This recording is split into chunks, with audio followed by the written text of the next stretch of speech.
હું બ્રહ્મ સમાજની અંદર સૌરાષ્ટ્ર કચ્છ બ્રહ્મ સમાજની અંદર પ્રતિનિધિત્વ કરું છું.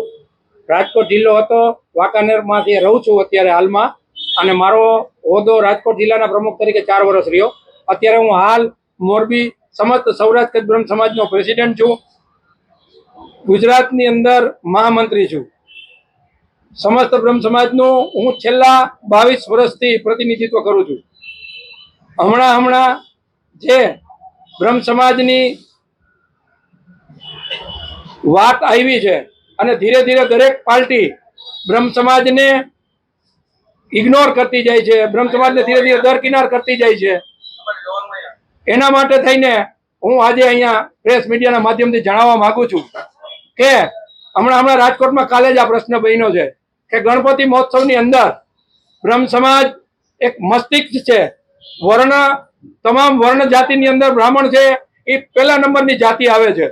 હું જાતિ આધારિત વાત કરવા નથી આવ્યો, પરંતુ દરેક સમાજને જો પ્રતિનિધિત્વ મળતું હોય અને વર્ણ વ્યવસ્થાની મુજબ જ મળતું હોય તો બ્રાહ્મણને પણ પ્રતિનિધિત્વ મળવું જોઈએ. અને ભાજપ એક ભગીની સંસ્થા છે. ભાજપની તમામ ભગીની સંસ્થામાં ભાજપે બ્રાહ્મણોને લોહી રેડાનું છે. જનસંઘથી લઈ અને તમામ ભગીની સંસ્થાની અંદર બ્રાહ્મણો અગ્રેસર રહ્યા છે. રાજકોટની અંદર ચીમનભાઈ શુક્લ હોય, કશ્યપભાઈ શુક્લ હોય, નીતિનભાઈ ભારદ્વાજ હોય, રામભાઈ મોકરિયા હોય, અત્યારે હાલમાં પણ પ્રમુખ છે માધવભાઈ દવે. પણ એવા બ્રાહ્મણોનું કામ છે કે જે બોલી શકે, તમામ બ્રાહ્મણોને ન્યાય અપાવી શકે. જે બ્રાહ્મણ બોલે એને દરકિનાર કરી નાખવામાં આવે છે. એવા કોઈ બ્રાહ્મણોને જો ભાજપ હોદ્દો આપે તો એ અમને માન્ય નથી. સૌરાષ્ટ્રની અંદર અનિરુદ્ધભાઈ દવે અને ભાવનગરથી ચૂંટાણા આપણા બેન પંડ્યા, તો હું ગુજરાત સરકારને પણ કહેવા માંગુ છું કે સૌરાષ્ટ્રની અંદર જો હમણાં મંત્રીમંડળની વાત આવતી હોય તો ગુજરાતમાંથી અને સૌરાષ્ટ્રમાંથી અમને પ્રતિનિધિત્વ મળે બ્રાહ્મણોને, તો 2 જ બ્રાહ્મણો ચૂંટાણા છે. અનિરુદ્ધ દવેના ફાધર તો પહેલેથી જનસંઘમાં હતા, ગુજરાત પ્રદેશ ભાજપના મહામંત્રી રહી ચૂક્યા હતા, નર્મદા નિગમના ચેરમેન હતા અને ખૂબ ભાજપની સેવા કરી છે. એ અનિરુદ્ધ દવેને શું કામ મંત્રીમંડળમાં સમાવવામાં ન આવે? ભાવનગર વાળા પંડ્યાબેનને કેમ સમાવવામાં ન આવે? ભાજપની અંદર ગુજરાતમાં પ્રદેશ ભાજપની અંદર બ્રાહ્મણોને કેમ સમાવવામાં ન આવે? કારણ કે ભાજપ જો ઊભું થયું હોય તો બ્રાહ્મણોના ખંભા ઉપર ઊભું થયું છે. બ્રાહ્મણોએ આની અંદર ખૂબ તેલ રેડ્યું છે, લોહી રેડ્યા છે.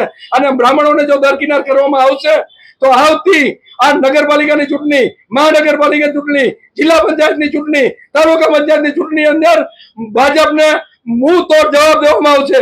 હું અહીંયાથી અટકીશ નહીં. હું સૌરાષ્ટ્રનું પ્રતિનિધિત્વ કરું છું. આખા સૌરાષ્ટ્રમાં પ્રતિનિધિત્વ કરવા જઈશ, દરેક જિલ્લામાં જઈશ, દરેક તાલુકા મથકે જઈશ અને સમસ્ત બ્રહ્મ સમાજને જાગૃત કરીશ. અને હું કહીશ કે જો ભાજપ આપણને અન્યાય કરે તો ભાજપ અમે લડવામાં વાંધો નથી, કોંગ્રેસ અન્યાય કરે તો કોંગ્રેસ અમે પણ લડવામાં વાંધો નથી.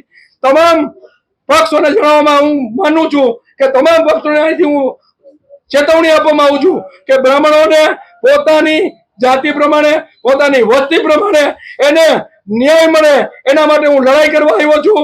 બધા લોકોને હું અહીંથી ચેતવણી આપું છું કે ખાસ કરી તમામ પક્ષોને હું અહીંથી કહું છું કે બ્રાહ્મણોનું પ્રતિનિધિત્વ હોવું જોઈએ અને હોવું જોઈએ. અમે ચૂપ રહેવાના નથી અને નથી.